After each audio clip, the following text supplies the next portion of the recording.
Hello once again everybody, and welcome back to the collection. This is Xbox 360 week, and right now, since this is part 2, I am going through this very fucking big pile of games.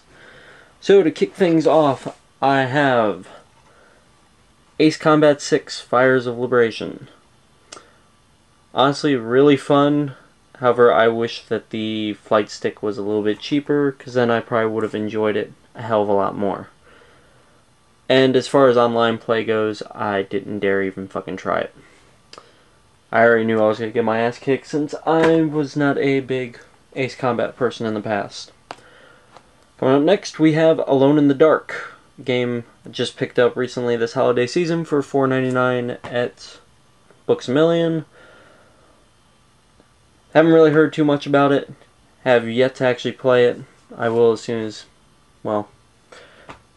I slow down playing other games, I'll eventually get to these other games I haven't played.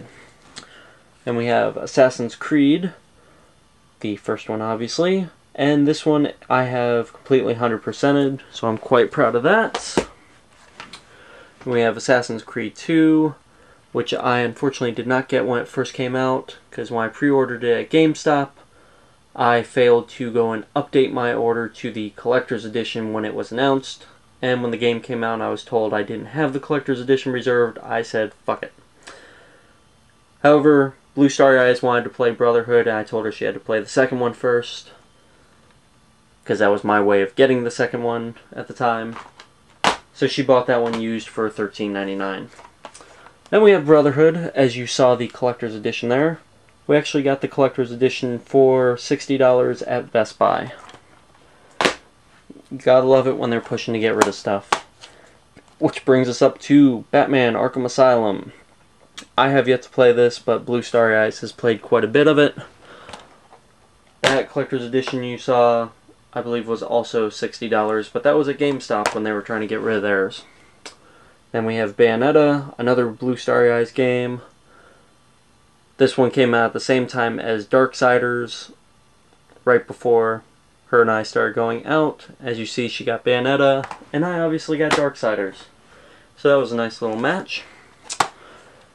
Then we have Bionic Commando, a game I saw for $9.99 at Best Buy, and figured, since it's considered to be so god-awful, especially compared to its Xbox Live Arcade counterpart, I decided I had to have it in the collection, if nothing else, as more of a joke. Then we have the BioShock Limited Edition.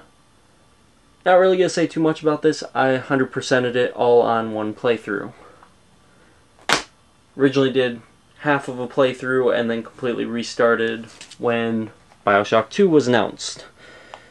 And BioShock 2, I've completed the entire game except for a couple of multiplayer achievements and anything that's been added as DLC. And I gotta say, I still prefer the first one over this, but the second one did not disappoint in any way. Just didn't quite live up to the first one in my opinion. And here's one of the boxes that's still being used, which is why it's not with all the others as a collector's case.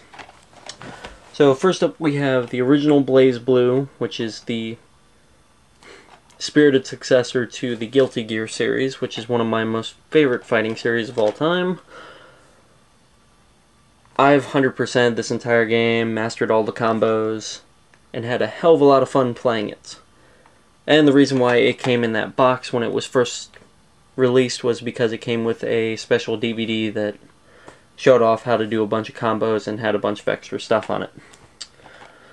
And then recently released is, well, not too recent now, BlazBlue Continuum Shift, which I honestly have not had too much time to sit down and play, and it's actually shocked that not too many people picked it up when it first came out. So that kind of put a damper on my fun.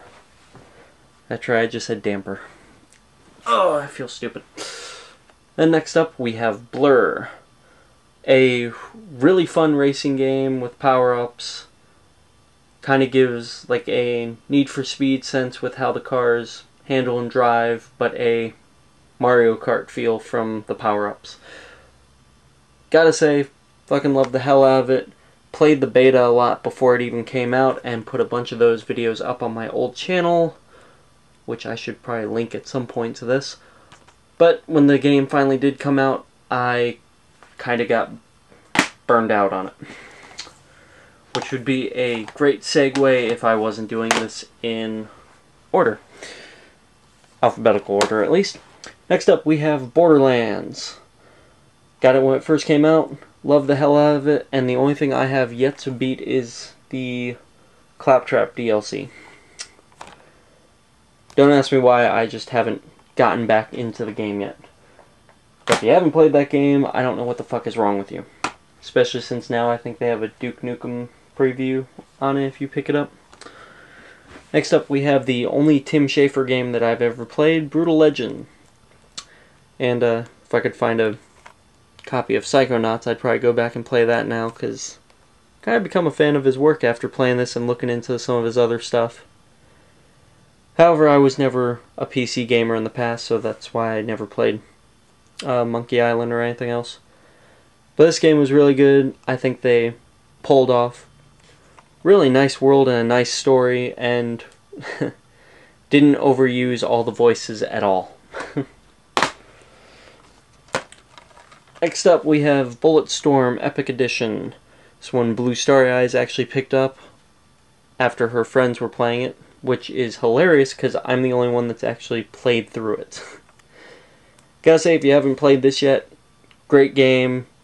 Fuck the Gears of War 3 beta. Honestly, you can get that beta just by going and pre-ordering Gears of War 3, so it really didn't need that as a selling point. This game can easily stand on its own. Then we have a game so good that I wasted an old segue on it, but so good that I bought it twice. Burnout Revenge. Had it for the original Xbox, beat everything on it, all the tracks, all the challenges. And when the 360 was announced, I went ahead and pre-ordered it once again, because I just loved it so much. And then that leads to Burnout Paradise, which is a game so good, I put so much time into when it came out that I 100%'d the entire game.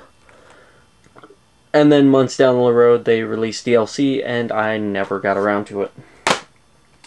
Lesson to developers, you better have your DLC ready to go, because once people finish with the game, I'm a rarity. I hold on to my games, but that doesn't mean I may go back and play it. However, most people get rid of theirs.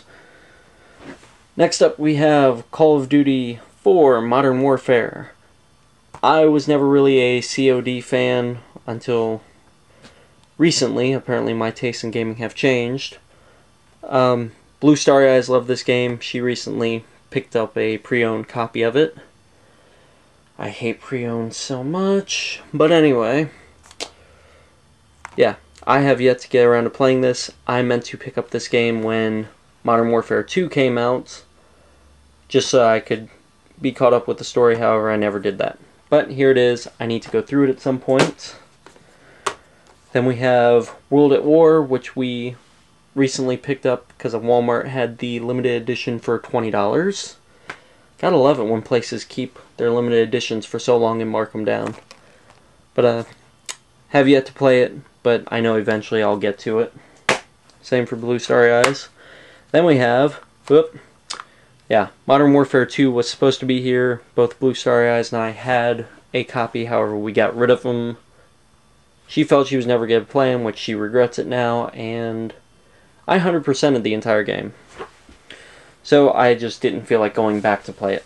However, now I would probably pick it up and play it, so I do regret not having a copy. But here's Black Ops. Once again, I'm not a giant COD fan, so didn't pick up limited edition or anything. She's the only one that's played through the story, and I've only done multiplayer a little bit. However, I am starting to get into it now. Yeah, gotta wrap up that video here.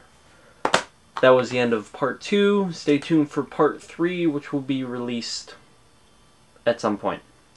Later, everybody.